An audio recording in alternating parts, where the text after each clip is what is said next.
Good morning everyone. Manisha Dwivedi. School आया घर। हम लॉकडाउन में बहुत परेशान हैं कि हम कैसे पढ़ें, पर आपकी शिक्षिका आपके लिए स्कूल को घर में ले आई है। चलो बच्चों, आपका PT1 सामयिक परीक्षा 1 शुरू होने वाला है, तो आपको थोड़ा सा सिस्टम चेंज हुआ है। आपको परेशानी में है आपकी, भाई मैं कैसे पढूं, क्या पढूं।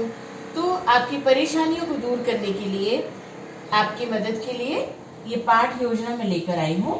राख की रस्सी से जहां चाह वहां राह तक आपके पाठ आएंगे। राख की रस्सी से जहां चाह वहां राह तक के। और राख की रस्सी जो है एक तिब्बती लोक कथा है, फसलों का त्योहार है। भारत में मनाए जाने वाले विभिन्न तरह के फसलों के त्योहार, फसल आने पर कौन से त्योहार मनाए जाते हैं, कहाँ मनाए जाते हैं, कैसे मनाए जाते हैं, इन सब का विवरण है। उसके बाद आता है नन्हा फनकार। तो केशव की कहानी तो आपकी शिक्षिकाओं ने सुनाई ही होगी। नन्हा फनकार अकबर महाराज और उसकी दोस्ती की कहानी, उसकी मेहनत की कहानी, उसकी त्याग और समर्पण की कहानी है। प्यारे बच्चों, फिर आती है कविता खिलौने वाला। खिलौने आपको बहुत पसंद है, तो ये कविता में आप जानेंगे कि कैसे बच्चा अपनी मम्मा से बोल रहा है, मुझे खिलौने दे दो, मुझे खिलौने दे दो, मुझे खिलौने दे दो माँ। और इसमें थोड़ा सा राम कथा का भी जिक्र है, ठीक है। इसके बाद जहाँ चाह इला सचानी की कहानी, जहाँ चाह वहां राह। एक अपंग लड़की अपने मेहनत, हिम्मत और अपने आत्मबल के द्वारा कैसे सफलता को प्राप्त करती है, ये कहानी है इला सचानी की। तो 5 पाठ है जिसके बारे में मैंने आपको बताया है। ईदगाह है, लेकिन वो केवल पढ़ने के लिए था, तो आप पढ़ ही चुके हैं। अब बात खत्म होती है कि पाठ की। अब आपको ये पाठ पढ़ने हैं, अच्छे से पढ़ने हैं। आपकी शिक्षिकाओं ने आपको सामग्री दी है, मैंने भी गूगल क्लासरूम में दी है, आप वहाँ जाकर पढ़ सकते हैं। अब आती है लिखित परीक्षा। ये 10 नंबर की होगी।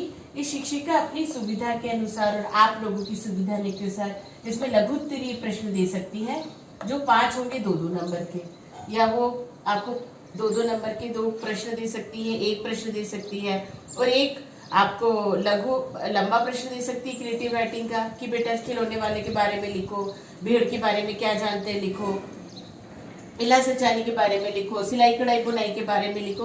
तो एक कॉमन टॉपिक होगा, आपको चिंता करने की जरूरत नहीं है कि आपको दिमाग में जोर लगाना है, पढ़ना है। अरे नहीं पढ़ा, मेरी मम्मा को तो कोविड था, मैं बड़ा परेशान था, दादी को ऐसे थे, ये सब मत सोचना। अपने अगर पाठों को अच्छी तरह पढ़ोगे ना, मन से लिख सकते हो। तो इसके बाद है प्रश्न मंच। गूगल फॉर्म में आप 2-3 महीनों से गूगल फॉर्म में प्रश्न मंच क्विज असाइनमेंट कर ही रहे हैं, तो आपको कोई दिक्कत नहीं होगी। ये होगा व्याकरण और शब्दावली पर आधारित हो सकता है ये, ठीक है। या कोई भी 10 प्रश्न आपकी शिक्षिकाएं जो बता सकती हैं, तो मैंने अपने उसमें व्याकरण और शब्दावली को इसमें जोड़ा है, इंक्लूड किया है।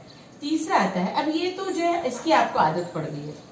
ये जो है पिछले बैक टू बेसिक आने से पहले हम ये कार्यक्रम किया करते थे, विषय आधारित प्रायोजना कार्य का, जो 10 नंबर का है। बेटा ये जो प्रायोजना कार्य होता है, प्रायोजना का मतलब है कि किसी भी विषय विशेष पर आंकड़े इकट्ठे करना, उस पर शोध करना, या उस विषय के बारे में जानकारी एकत्र करके प्रस्तुत करना। तो ये आपका स्वयं का अनुभव और आपके प्रयोग पर आधारित हो सकता है, ठीक है। तो इसमें विषय आधारित प्रायोजना कार्य में हिंदी विषय से संबंधित आपकी शिक्षिका कोई भी प्रायोजना कार्य ले सकती है। जैसे व्याकरण से संबंधित ले सकती है कि भाई काम वाले शब्द ढूंढो, संज्ञा शब्दों के बारे में, या किसी भी व्याकरण के किसी एक पर्टिकुलर आपको दे देगी और दे सकती है। इसमें विषय से संबंधित आ सकता है, राख की रस्सी है, तिब्बत की कहानी हो सकती है, ठीक है। उसके बाद में दुनिया की छत है। भाई तिब्बत को दुनिया की छत क्यों कहा जाता है, तिब्बत के लोग कैसे रहते हैं, वहाँ का रहन सहन कैसा है, वहाँ की संस्कृति कैसी है, इस बारे में चर्चा हो सकती है। फसलों के त्योहार के बारे में कहा जाता है, हाँ ठीक है, हम हैदराबाद में रहते हैं, पोंगल के बारे में लिखिए, पोंगल कैसे बनाते हैं, पोंगल, पोंगली, ठीक है। आप नए कपड़े खरीदते हैं, सारे लोग हैदराबाद से अपने अपने घरों को चले जाते हैं, पैतृक गांवों को, तो पोंगल के बारे में आप बहुत अच्छी सुंदर से मुग्गू बनाते हैं। आपके घर में ढेर सारे तेलुगु व्यंजन बनते हैं, और यहाँ का बहुत बड़ा त्योहार जो 3 दिन तक मनाया जाता है, तो आप वो सारी संस्कृति के बारे में लिख सकते हैं।